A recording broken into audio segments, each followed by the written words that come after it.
नमस्कार प्यारे बच्चों साथियों। बोला मंजिलें उन्हें मिलती है जिनमें जान होती है और पंखों से कुछ नहीं होता, हौसलों से उड़ान होती है। आज हम एक तो सबसे पहले तो जितने भी HSSC के रिजल्ट हैं, HSSC के जितने भी रिजल्ट हैं उनके ऊपर डिस्कस करेंगे। दूसरा, NVS में नवोदय विद्यालय में बढ़िया नॉन टीचिंग स्टाफ की कुछ वैकेंसियां निकली हुई हैं, ठीक है, तो उन पे चर्चा करेंगे। और उसके बाद कुछ एक महत्वपूर्ण करंट न्यूज है उनके ऊपर थोड़ी सी चर्चा करेंगे। आज की इस वीडियो में हम इन तीन चीजों पर चर्चा करेंगे। तो हम सबसे पहले चर्चा करते हैं कि जो NVS है, नवोदय विद्यालय है, इनमें नॉन टीचिंग स्टाफ की 1377 पदों पर भर्तियां निकली हुई है। बहुत अच्छी वैकेंसियां हैं, ठीक है, तो इनको जरूर फिलअप करना। सबसे पहले जो इनकी ऑनलाइन प्रक्रिया है, ऑनलाइन जो प्रक्रिया है वो 22 मार्च से स्टार्ट है और 22 मार्च से लेकर के आप भर सकते हैं इसको 30 अप्रैल तक, ठीक है। तो इसमें कौन सी किस प्रकार की भर्तियां हैं, इसमें कौन कौन से पद हैं, इसी के ऊपर हम थोड़ी सी संक्षिप्त में चर्चा करेंगे। सबसे पहले तो जो है, जो फीमेल है स्टाफ नर्स की है, सबसे अच्छी भर्ती है स्टाफ नर्स की। इसमें पद भी अच्छे हैं। स्टाफ नर्स में यहां मैं लिखता हूं पदों की संख्या कितनी है, ठीक है, 121 पद हैं। और इसमें क्या क्वालिफिकेशन होनी चाहिए, इसमें क्वालिफिकेशन इधर लिख देता हूं, ठीक है। BSc होनी चाहिए, नर्स से BSc होनी चाहिए। नर्सिंग स्टाफ जो बोलते हैं, नर्सिंग एक वो होता है, डिग्री होती है, BSc नर्सिंग से होनी चाहिए। दूसरा है स्टेनोग्राफ, ये भी अच्छी भर्ती है। स्टेनोग्राफ के पदों पर भर्ती है, ये है 23, इसमें 23 पद है। 10+2 पास होना चाहिए और प्लस स्टेनो का उसके पास डिग्री या डिप्लोमा होना चाहिए। उसके बाद कैटरिंग आती है, तीसरे नंबर पर है कैटरिंग। कैटरिंग में क्या होता है कि जिसके पास, अच्छा इसमें पद बहुत अच्छे हैं, 78 पद है। जिसके पास होटल मैनेजमेंट का यदि जिसने कोर्स कर रखा है वो इसके लिए एलिजिबल है, होटल मैनेजमेंट, ठीक है, डिग्री होती है होटल मैनेजमेंट की। और उसके बाद जो सबसे अच्छी जो वैकेंसियां हैं वो JSA में है। JSA होता है, ये होता है जूनियर स्टेट असिस्टेंट होता है। इसमें 381 पद है JSA, ये सबसे ज्यादा वैकेंसियां है 381। इसमें ये तो सभी को पढ़नी चाहिए जो भी युवा 12वीं पास है। और उसके बाद विद टाइपिंग, टाइपिंग की भी नॉर्मल सी स्पीड मांगते हैं, ज्यादा नहीं मांगते। 12वीं पास JSA। स्टेट जो सचिवालय होते हैं उनमें असिस्टेंट होते हैं जूनियर। उसके बाद आता है इलेक्ट्रीशियन। इलेक्ट्रीशियन में 128 पोस्ट है और इसमें 10th पास होना चाहिए और प्लस ITI होना चाहिए, ठीक है। उसके बाद लैब अटेंडेंट है, छठा नंबर यहां लिखता हूं मैं, लैब अटेंडेंट है। लैब अटेंडेंट जो है इनकी जो वैकेंसियां तो 161 है और या तो 10th पास DLT होना चाहिए या फिर 12वीं पास विद साइंस फैकल्टी का होना चाहिए, साइंस। उसके बाद आती है मैथ्स हेल्पर, इसमें सबसे अधिक है मैथ्स हेल्पर। इसमें तो एक तो वैकेंसी सबसे अधिक है 442। इसमें केवल 10th पास, ये भी बढ़ना चाहिए, 10th पास विद 5 साल का एक्सपीरियंस, ठीक है।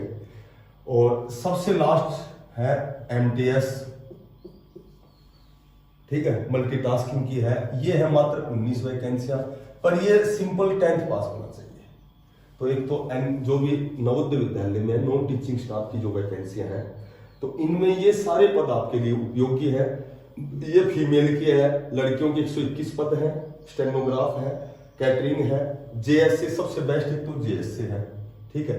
केवल टाइपिंग और 12वीं पास अच्छी वैकेंसी है 381, और एक ये लैब अटेंडेंट भी ठीक है। उसके बाद मैथ हेल्पर भी है। अब इनमें जो सबसे पहले तो इसमें चयन जो प्रक्रिया है उसके बारे में बताता हूं कि केवल और केवल एग्जाम है, कोई इंटरव्यू नहीं है। पहला जो फर्स्ट टायर तो एग्जाम आपको क्लियर करना है, ठीक है। दूसरा जो टायर है वो स्किल टेस्ट होता है, जिस कंसर्न आप पोस्ट के लिए एलिजिबल हो, एप्लीकेबल हो, तो उसके आपके पास कुशलता होनी चाहिए, स्किल टेस्ट होगा। और तीसरा जो चयन प्रक्रिया में शामिल है वो है डीवी, डॉक्यूमेंट्स वेरिफिकेशन, और चौथा वही मेडिकल, ठीक है। तो इसमें सारी चीजें बिल्कुल नॉर्मल है, ये फॉर्म जरूर भरना। अब हम बात करते हैं कि एचएसएससी रिजल्ट्स की। देखो एचएसएससी रिजल्ट्स की एक बहुत अच्छी अपडेट है जो मैं आपको बताता हूं। एचएसएससी रिजल्ट्स की जो विशेष चर्चा है वो केवल भाई डी ग्रुप की वेटिंग की चर्चा है, ठीक है। उसके बाद में सेकंड कब आएगी, बहुत जल्दी आएगी। दूसरी चर्चा है टीजीटी की है, और जो तीसरी मेन चर्चा है वो 56 देखो सबसे पहले हम बात करते हैं टीजीटी 74-71 जो वैकेंसी है इसकी बात करते हैं।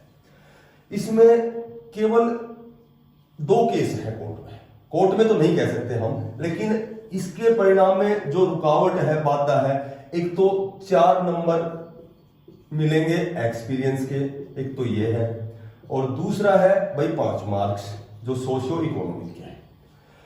तो मैं आपकी जानकारी के लिए बताता हूं कि जो टीजीटी का रिजल्ट है उसके लिए कोर्ट में ये एक्सपीरियंस का तो किसी प्रकार का केस है ही नहीं, ठीक है। ये तो कोई केस नहीं है। ये केस तो जो हमारा एजी है, एडवोकेट जनरल है, जो अधिवक्ता है, जो हमारा अधिवक्ता है स्टेट का, ठीक है, जो एडवोकेट है, यदि वो अपनी स्टेटमेंट जो भी है उसको यदि विड्रॉ करते हैं तो ये रिजल्ट तो चाहिए अभी 1 घंटे में भी निकाल सकते हैं, ये रिजल्ट तो कभी निकाल सकते हो। यहां 4 नंबर का एक्सपीरियंस का कोई मामला कोर्ट में नहीं है कोई। और जो भी 21 मार्च को जो हियरिंग थी हमारी कोर्ट में, उसमें इस मुद्दे को उठाया ही नहीं गया। ये मुद्दा तो उठाया गया है, क्यों? क्योंकि इस तरह का कोई केस है ही नहीं, केवल 5 नंबर का केस है। और ये जो 5 नंबर का केस है ये डी ग्रुप रिजल्ट की तरह ये बिना 5 नंबर के 95 और 100 में से, जैसे डी ग्रुप की पद रिजल्ट आया था उस तरह इसको रिजल्ट हम कभी भी निकाल सकते हैं। और ये चर्चा जोरों पर है और वास्तव में इसका रिजल्ट आएगा। सबसे बड़ी बात है ये टीजीटी कभी भी कैंसिल नहीं होगा, ये कंफर्म रिजल्ट आएगा और ऑनगोइंग प्रोसीजर है, इसमें बिल्कुल रिजल्ट आएगा। ज्वाइनिंग भी आए, प्रोविजनल ज्वाइनिंग भी होगी, कोई दिक्कत नहीं है। ये रिजल्ट आपका आएगा।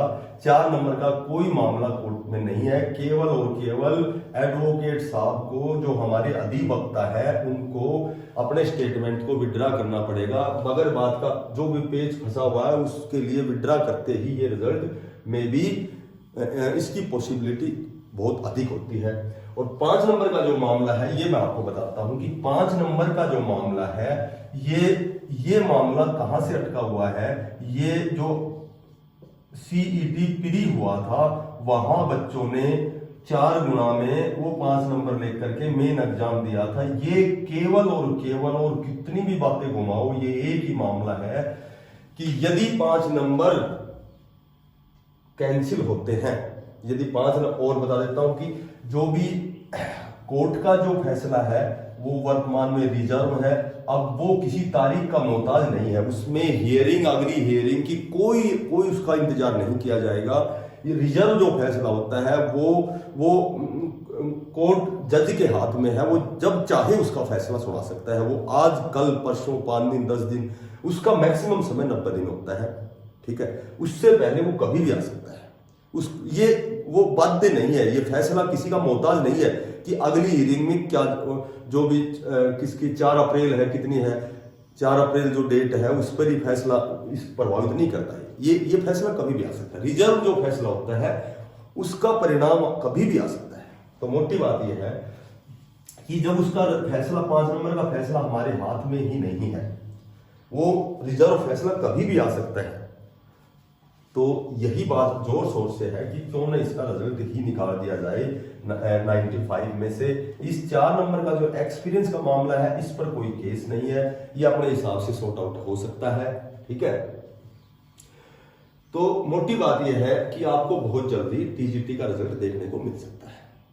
ठीक है, 56 का मामला है, ये पेचीदा मामला है, क्योंकि 56 का मामला इसलिए पेचीदा कठिन है क्योंकि ये जो एग्जाम मेन एग्जाम देने वालों ने सीईटी प्री में 5 नंबर लेकर के 4 गुना में क्वालिफाई किया था।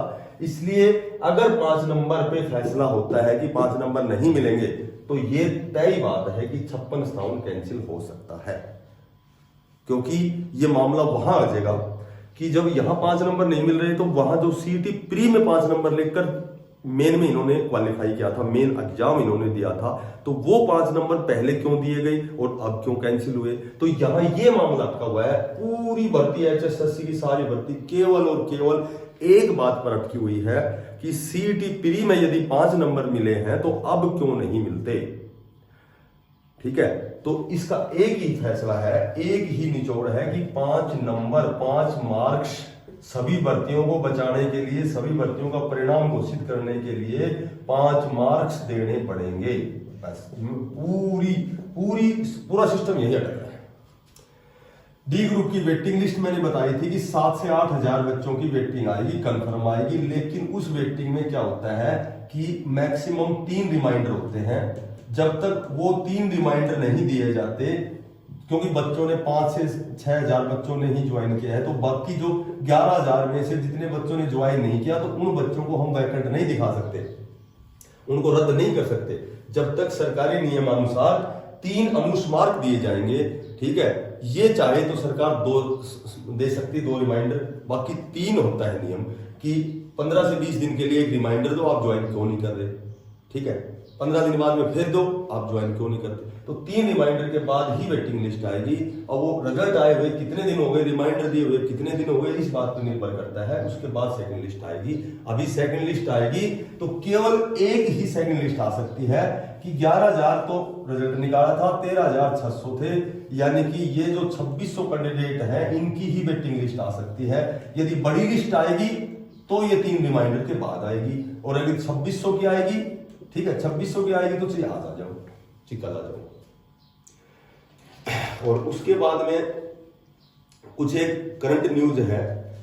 करंट न्यूज है कि एसएससी जूनियर जो इंजीनियर है उसका नोटिफिकेशन 966 पदों पर जारी हुआ है, वो भी भरना। ठीक है, वो जूनियर इंजीनियर का है, अभियंता बोलते हैं इसको हिंदी में। एसएससी द्वारा ये नोटिफिकेशन निकाला गया है 966 पदों पर। एक तो ये करंट बात है। एक 31 मार्च तक आपको पैन कार्ड को आधार कार्ड से जोड़ना है। ठीक है, उसके बाद जो तीसरी बात है कि जो नेट का एग्जाम है, वो नेट का जो एग्जाम है उससे जेआरएफ बनते हैं। ये होता है जूनियर रिसर्च फेलोशिप होती है, ये जेआरएफ होता है। तो नेट नेशनल एलिजिबिलिटी जो टेस्ट होता है वो एक तो जून में होता है, ठीक है, और एक होता है दिसंबर में। और अब की बार जो पीएचडी में जो आप एडमिशन लोगे वो केवल नेट क्वालिफाई से लेंगे। नेट में कितने नंबर आते हैं उस हिसाब से पीएचडी में एडमिशन होगा। अब लगातार एग्जाम शुरू होने वाले हैं, बहुत सी वैकेंसियां, बहुत से विज्ञापन चल रहे हैं। वो कहते हैं कि आप सफल कब होते हैं? आप सफल जब होते हैं जब अपना एक लक्ष्य डिसाइड करते हैं, अपने लक्ष्य की ओर, निर्धारित लक्ष्य की ओर जब आप अग्रसर होते हैं, पूरा प्रयास करते हैं, तो ही आपको सफलता मिलती है। पर मैं आपको ये कहता हूं कि जब तक आप नेगेटिविटी को इग्नोर नहीं करोगे, जब तक आप नेगेटिविटी को इग्नोर नहीं करोगे, जब तक आप अपने आसपास कचरे को साफ नहीं करोगे, जब तक आप लक्ष्य को निर्धारित नहीं कर सकते। आप नेगेटिविटी को, नकारात्मक सोच को, नकारात्मक लोगों को इग्नोर करना सीखो। और जब वो कचरा साफ होगा तो ही हम लक्ष्य की ओर बढ़ सकते हैं, जब ही हम लक्ष्य प्राप्त कर सकते हैं। वो कहते हैं positivity is the most important weapon for your peaceful mind. तुम्हारे शांतिपूर्ण दिमाग के लिए ये कचरा है, ये नेगेटिविटी खत्म करो, केवल पॉजिटिविटी धारण करो और तभी आप अपने लक्ष्य को गेन करोगे, अचीव करोगे, प्राप्त करोगे। धन्यवाद।